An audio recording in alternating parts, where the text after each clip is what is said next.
So with the Note 20 around the corner, some of you may be thinking, is this a good time to buy a Note 10 and save myself some money? Well, hopefully this video will help you make that all-important decision.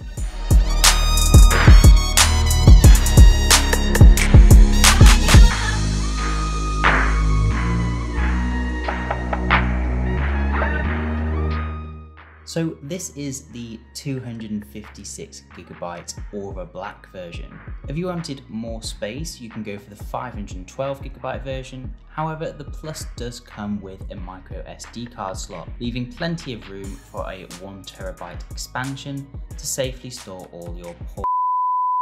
So with that in mind, the 512GB version may not be worth the extra pennies, since you can just expand the memory with a micro SD card. Display wise, we're looking at a massive 6.8-inch dynamic AMOLED display. Now this is hands down one of the best looking phone displays I've come across, with a 1340 by 1440p resolution and HDR10 support. Movies and photos look absolutely breathtaking on this device. Quick tip for you, if you have just bought one or are planning to, then out of the box the screen will not be set to its maximum resolution. I assume this is done to aid the battery life, but this can easily be changed by quickly swiping down from the top, going to settings, display, followed by screen resolution, and there you'll see the options for HD, Full HD and W Quad HD. So other key specs worth mentioning is the processor and that massive 12GB of RAM for flexibility when multitasking. Now if you're in the US, it will come with the Snapdragon 855, and in other countries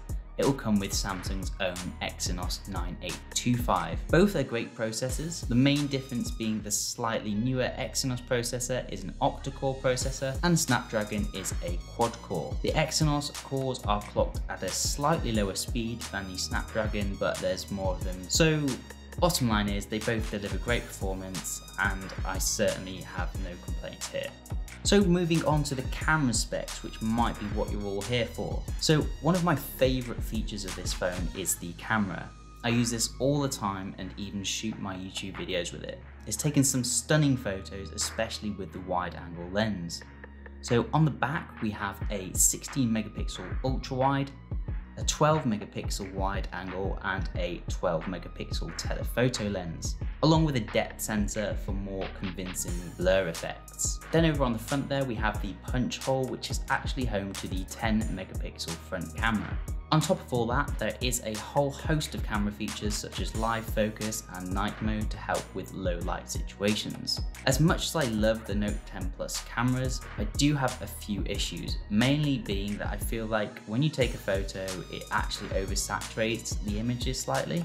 And I also find the live focus a little bit gimmicky and a little bit fake looking, but certainly not a deal breaker, just very minor complaints there. Taking pictures with the Note 10 is a delight, but so is recording video. It can actually shoot up to 4K 60fps with a rear camera, allowing you to make professional looking videos with just your mobile phone. However, it is worth noting that you can only make use of the super steady feature when shooting at 1080p, which is a little annoying, but it's not a deal breaker. You could always get a mobile gimbal for shooting steady 4K footage. I guess you don't really want to spend extra money when you've just forked out about £1,000 for this phone. But if you were looking for a gimbal, I would recommend the DJI Osmo 3. That's the one I use.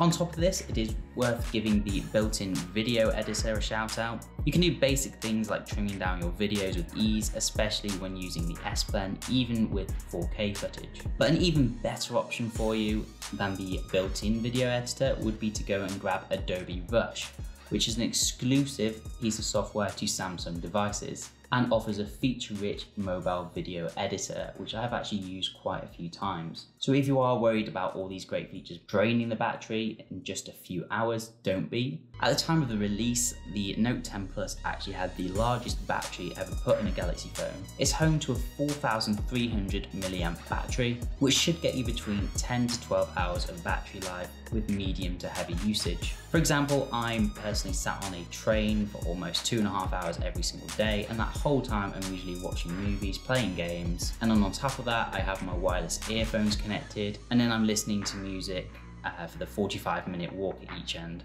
when I get into London. And I'm happy to say I always have some battery left over at the end of the day. Now, just a quick note, before we move off this subject, it can help to reduce the screen resolution down to at least full HD, as watching movies at maximum resolution for long periods will drain the battery life faster. If you turn on the battery saver mode, the phone will do that for you though. Charging wise, of course, comes with wireless charging and a cool power sharing feature, which I can't say I've actually used, maybe just used it once, and I know a lot of other people have said they barely use it, but it could get you out of a sticky situation one day.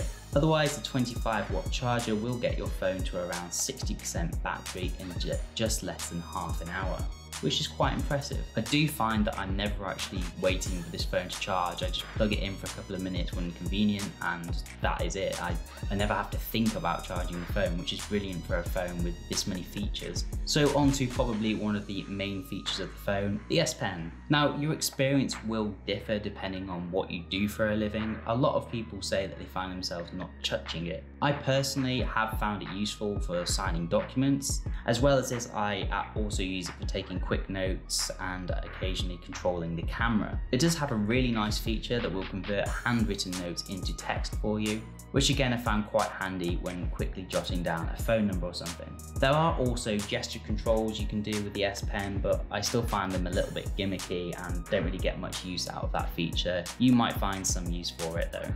Another feature worth mentioning is the Samsung DeX. Now, this is something that I might actually do a separate video on. So let me know in the comments if you'd like to see that. Essentially what it does, it turns your phone into a mini computer. You can hook it up to a PC using a single USB cable, or even a monitor, I believe using a Type-C to HDMI cable, which are not included in the box. There you can use your phone as if it were a computer. You can use Google Documents and stuff like that. You can navigate around your gallery and photos, etc., just with a bit more ease. One thing I like to use this for is just simply replying to messages. When I'm working, I can pretty much have my phone up on my computer screen and not actually touch my phone for hours, which may actually help with your productivity. It certainly helps with mine. Lastly, I do want to mention the quick measure feature. This is a brilliant tool if you want to measure something like a sofa or something, just something you find out when you're shopping and you don't have a tape measure to hand. It's super easy to use. You can just set the object you want in the frame, click the start and end points, and the phone will give you an accurate measuring on screen. I have tested this a few times, and I have to say about 90% of the time, it's bang on. It tends to struggle most if you're measuring something like a cluttered desk. Most of the time, it's brilliant, and I think overall it's a brilliant feature to have. So that was the Galaxy Note 10 Plus. One thing I did miss out was the fingerprint scanner. Now, it does have a ultrasonic fingerprint scanner underneath the screen. It's fairly accurate. I have to say I kind of missed the fingerprint scanner that I had on my Google Pixel 2, but this one does the job just fine. On top of this, it does of course have your face unlock and PIN code, so you've got a variety of choices there. So the verdict: should you buy a Galaxy Note 10 Plus in 2020? Well, it's a tough one, a really tough one. I honestly love the phone and I could not recommend it enough. I think I've had this for around about 9 months now, and it just does everything. The camera's great, all that RAM for gaming and stuff like that is brilliant. I honestly couldn't fault it. But you've got phones like the S20 Ultra, and then soon the Note 20 and the Note 20 Ultra are going to be released, possibly within the next couple of months. Initially, I don't think much is going to change, but I think the camera quality is going to take a massive step up.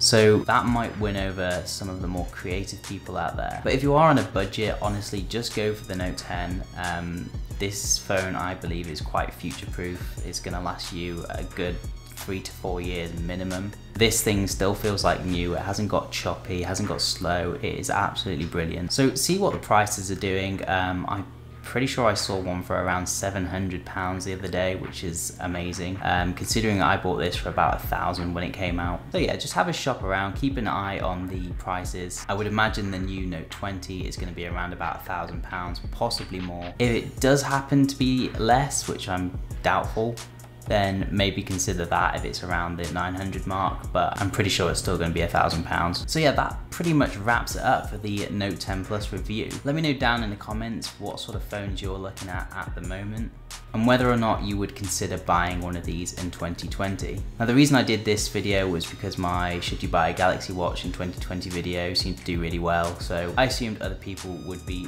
thinking the same for phones. So at the time of recording this video, we're very close to 400 subscribers, so thank you very much for that. As promised, there will be a giveaway when I reach the 500 mark, so stay tuned for that. And if you could help me out by subscribing, that would be amazing. Still about 97% of my audience are not subscribed. So if you do find the video helpful, please do hit that subscribe button. But for now, thanks for watching, and I'll see you in the next one.